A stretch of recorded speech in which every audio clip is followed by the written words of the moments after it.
No, there's nothing wrong when you have as many costs and so on that you are going to have in upkeep of those fields. And I think all you have to do is go by the fields some fall time on a weekend and see 50, 60 teams out there taking part in a tournament that they have. And if you ever go around too, it's one of the amazing sights I've ever seen. Every ball diamond is packed with parents, relatives, sitting in chairs. And the other side of that is that, you know, those people will eat in our restaurants, stay at hotels, motels, and whatever else. So there's another side of that too, just to draw these people, and you have to pay for what you're going to get.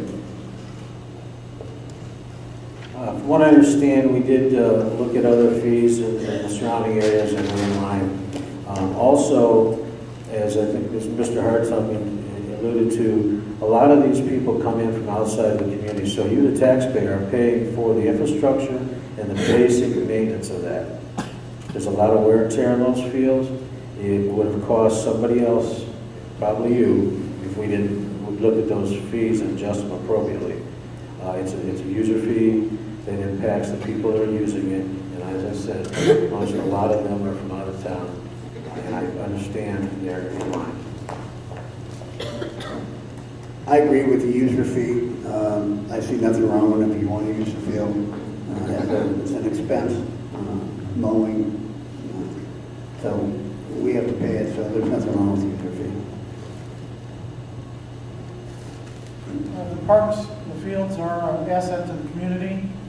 I have to agree that there probably is something to look at as far as the offsetting costs, that there needs to be a user fee.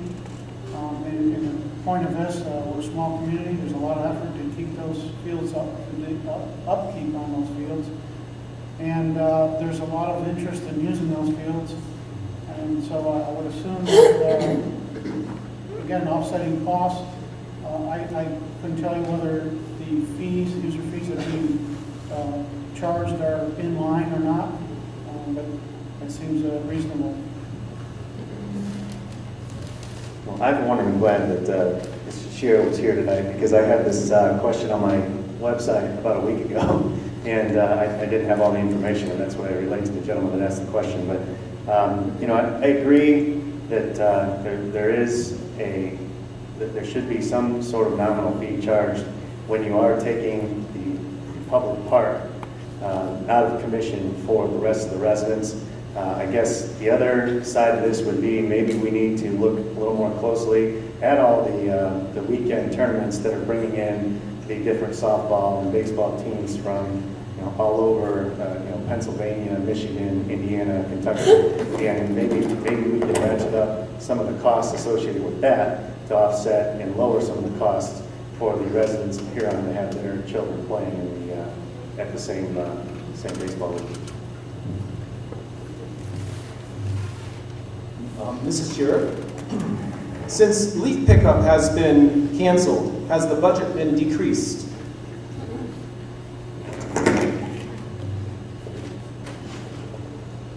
No, it has not, but it hasn't been increased either. The machine broke down, period. It's a very expensive piece of equipment, and I haven't even touched on the subject of the enormous number of man-hours it takes to pick up those leaves at the curb. The leaf pickup program has not been done away with, however. It's just changed its shape just a little. You still rake the leaves just as you did before. However, every week the recyclable pickup truck comes by and you can put your leaves in your yard waste container, in the bags that you use for those things, and for 16 weeks they will come and pick up your leaves. The only difference in the program is that you get to get rid of those leaves more often, but in doing so, someone has to put them, instead of letting them lie on the curbing, kill the grass, and blow all over the neighbor's lawn, you put them in bags and they go away. That's the difference. So it still costs just the same as it did, but we haven't had to hire extra people in the the street department or spend thousands and thousands of dollars on a new vacuum up leaf machine.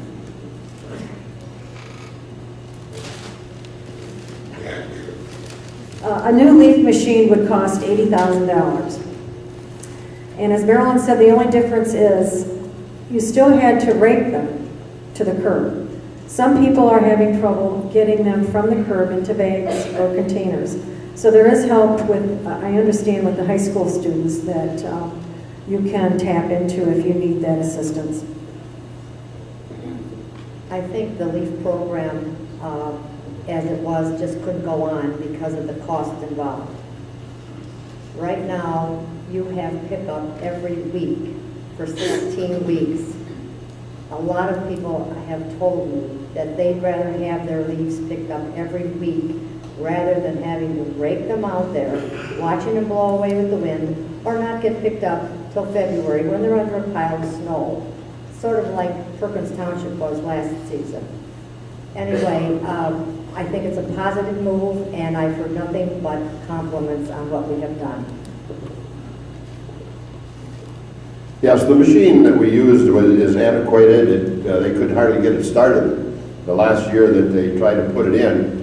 And I, for one, liked to have the pickup that way, but usually the machine would break down. It'd be December, sometimes January with snow and ice in those leaves.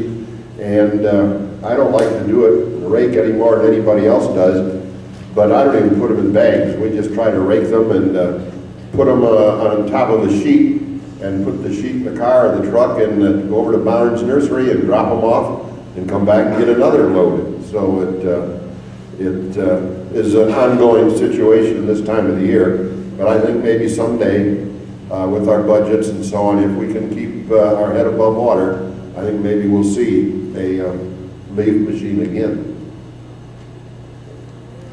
Well, you're going to get tired of hearing me say this, but once again, this is another change that was looked at and done without a real plan. When we talked about doing this because of all the reasons that were stated here tonight, we said we would try it out, we would find out from you, the citizens, how you liked it, and if there was folks that needed help, we would look into that. That hasn't been done yet. And I've raised that issue several times. I'm not saying one way or the other about the process of leaf pickup. But once again, a complete plan wasn't followed through. We need to know. I think I'll say it right now, and hopefully I'll be there next year to follow through. If you need help, if you leaf pickup, you should contact us. Since when I first put out that I was going to run for city council, I mean, I was getting calls, unbelievable calls. They shouldn't have been calling me, but they were. This is a hot topic, this leaf pickup in the city. You got people that are really adamant about they want that machine back. And there's some people that agree with what council has done. I'm not one of them. I think we should have the leaf pickup. But it's something that's going to have to be talked about until we can resolve it completely. And I think if the people want it, they should call and they should start call council and tell them they want it. But me, for one, I do want it. I'd like to see it come back.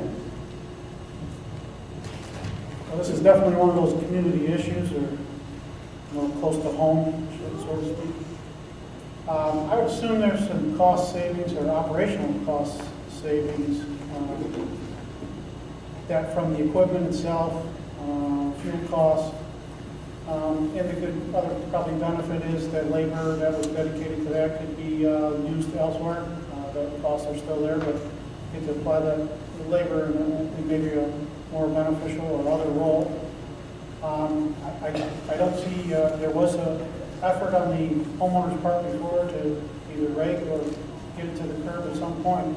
But as this is being a community issue, there's a chances to think outside the box and maybe work with the schools or whatever and develop those community programs where students need to get those community credits or are interested in those. I know my daughter's one of those, so that might be an option for our when we